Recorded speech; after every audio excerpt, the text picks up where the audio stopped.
people, welcome back to my channel. Nowadays I hear some people calling me decluttering mama, like when I call my friends or they call me, and some people asking me like, so what are we decluttering next? And where are we taking the clutter? And I love it. So today we are going to be talking about digital decluttering. We have decluttered our bedrooms, we have decluttered our kitchens, our sitting rooms. In terms of physical space, we've really done a lot of work, and especially in our closets. So today, I would like to share about digital decluttering, where we manage to clean our spaces, our digital spaces like our phones, our laptops, our computers, and all those digital platforms that we are in. How can we declutter those spaces? For example, how does your desktop look like when you open it? Let's do an exercise.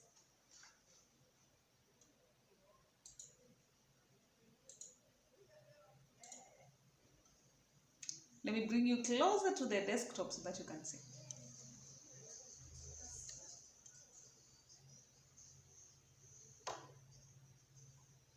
So what do you think about my desktop? Is it something that you like? Is it something that you would want to look at? Or is it something that is tiring your mind when you look at it? So, just as our physical spaces, when we clean our physical spaces, like when I'm working on a clean desk that is not fully occupied with papers and cups and all those other things, I feel good. I feel free to be able to work on it. I have space to put my writing pad and pens and all that, and I don't feel my mind cluttered. The same concept applies when we are looking at our computers, when we are looking at our phones, when we are looking at our desktops. So if you look at a desktop and it's cluttered with so many files and folders, it tires your mind.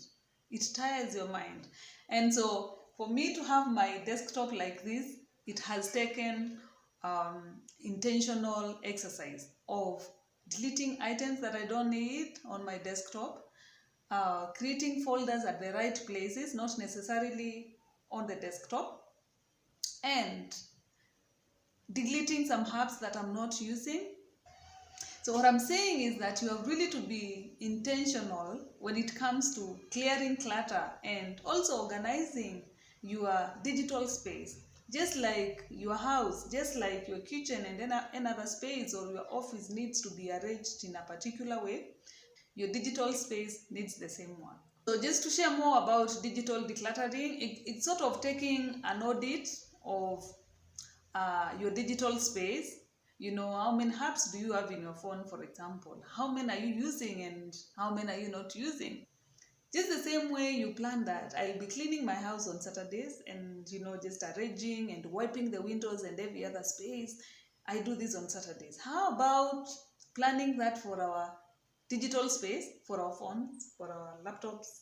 And when I talk about laptops and computers, it goes deeper to our emails. How many emails do you have in your email box, for example? So when we're talking about digital decluttering, we're talking about all that and more.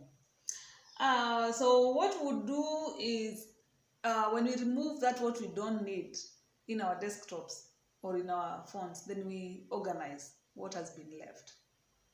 So I've been left with, say, 3 files on my desktop and perhaps 2 folders. So these files, for example, one is written, let's take my desktop and perhaps we can see, I think I need to turn this the other way around so that you can see better. So here we are. I have, I have a file that is called the draft list. And looking at my desktop, there's nothing much anyway. So when we're looking at this particular list, the draft list, is there any place in this desktop, if I want it on the desktop, that is there any folder that I can put this draft list in? And if there isn't, why is it on my desktop? And I'll tell you for a fact, I have it here because I was working on it. And the moment I finish working on it, I'll just remove it from the desktop and put it somewhere else.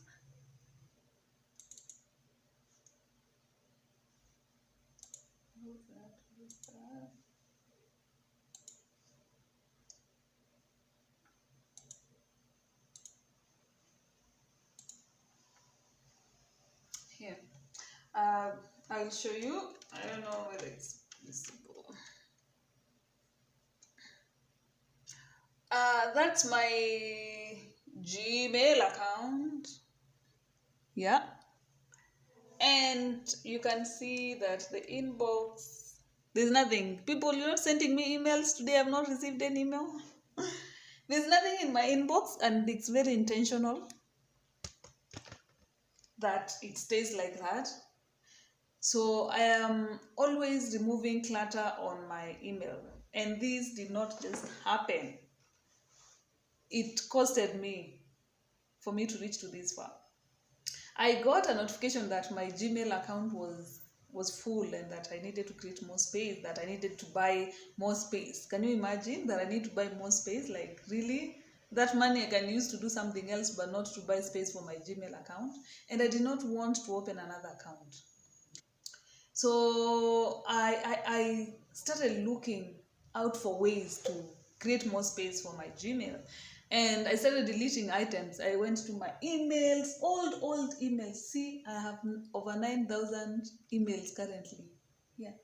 9,898 emails. That's too much. That's too much. And I had more than that. I had over, I think I had 16,000 emails, and some of these emails are really heavy. There are photos, there are videos in them. Some photos are repeated, like, you know, the way you forward photos to someone, then you forward to someone else, or you receive them again. They're in your drive, they're also in the email. So all that repetition, and I decided to delete some of the items. I went back to when I created the Gmail account, and I think that was 2011 or 2013, somewhere there. 2011, I guess. And I started deleting out items. I was going through one by one, like reading, do I need this, don't I need this? But it reached a place where I realized some of my 2011, 2012, 2013 emails were really not critical. There were things that I was willing to do away with.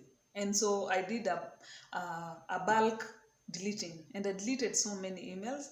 And then now what I did with these other ones, though I've not gone through all of them, I went looking at some of the places that have attachments like this one. Let me hope that you can see. You can see the red one.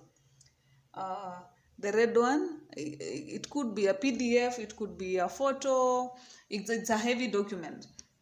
So I went checking those emails with such attachments and just auditing them. What is in this document? Is it a photo? Which photo is this? Maybe perhaps even that photo I have it on the drive, or I've saved it on the desktop in another folder. Why do I need it in my email? And I started deleting old photos and videos. There's a conference I had gone in 2013 or 2014, I guess, and there were these many photos and videos, and it's such that were filling in my space. I deleted them, and voila, I did not need to create another Gmail account. I have my Gmail account here, and as I've told you, it has over 9,000 emails. That is work that I need to do. I need to go through them and delete those that I'm not making use of, or those that I will never make use of, because some of them are just the ones you get from these social and promotions.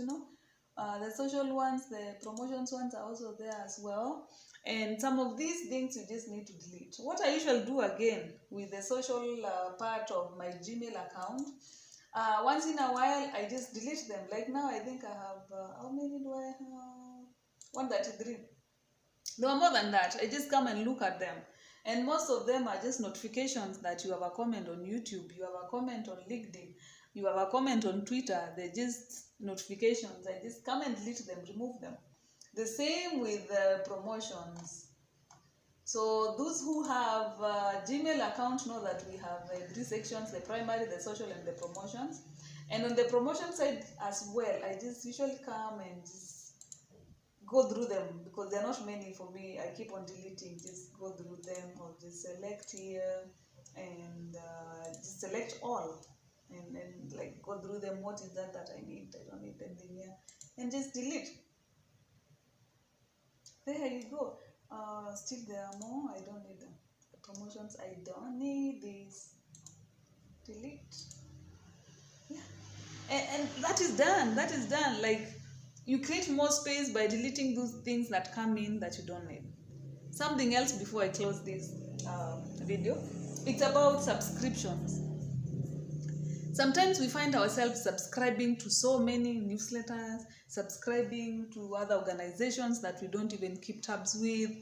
So what happens? Why keep on receiving emails that you never read? They come in, you delete. They come in, you delete. Why keep on getting them in the first place?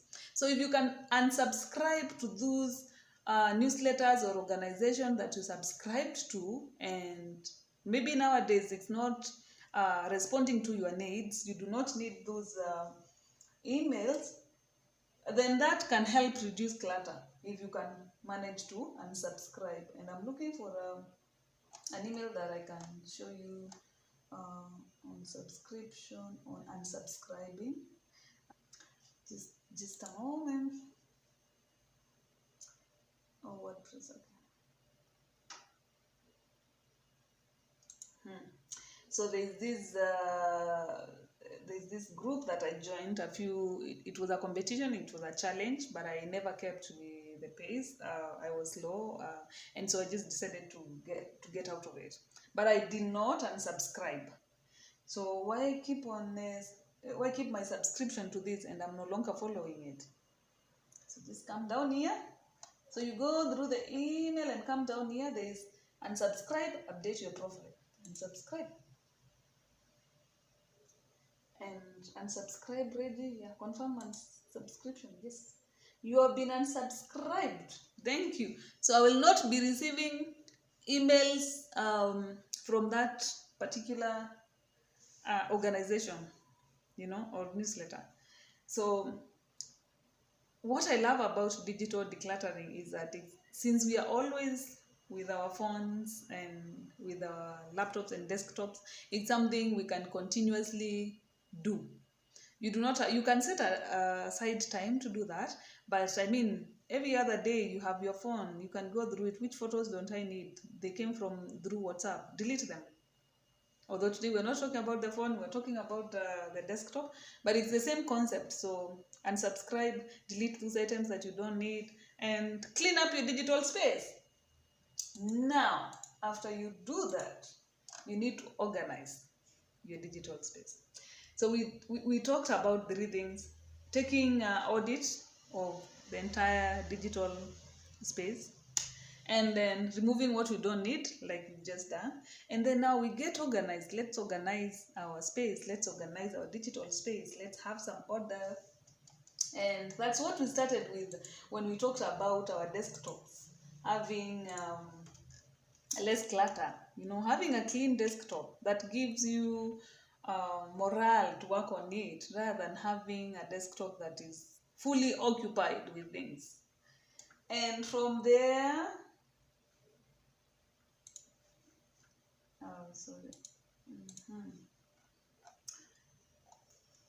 This may be a bit deep because I learned this. I used to work as a records officer at some point, and then because I'm working with records, I needed to organize my records and my documents in terms of work. And I learned how to create folders in my Gmail. And let me bring you closer. So I hope you can see this. When you come here at the inbox, scrolling down, you can see a column called, no, not a column, that thing written there, categories. And it has the social that I was talking about, the social bit of the Gmail, and the updates. So here you can create folders. Then promotion, it's also from Gmail. You can create folders where you put your documents. How to make this big? How do I do this? I want to make it a bit bigger. Yeah, there. So you can see here I created a folder that I called forums. And then in this folder, I put documents that are related to the forums that I have attended. You can see this is World March of Women. I had a Zina customer care, that's a SACCO. Maybe there's a forum I attended. These are old documents, 2018, yeah. And several others that I have put under forums. So you can create folders and put emails in relation to that folder. So then I created another one here. You can see Bradford, and that's where I did my master's. So documents around Bradford, and then under Bradford, I created a subfolder calling it payments. Maybe there are payments that I had made somewhere, and I needed to have the receipt. You realize that nowadays, you're given online receipts. So how do you store them? So then I think that's why I had the payments. And then there were essays, the essays that we were writing. I have a folder for church, folder for this Ginata. It's another thing I was doing. My documents, there's office, there's PCDN, records, school. Like, you can create so many folders and plan your emails accordingly. So that's just an example. I will be showing you how to do it in one of these days, perhaps in my next video.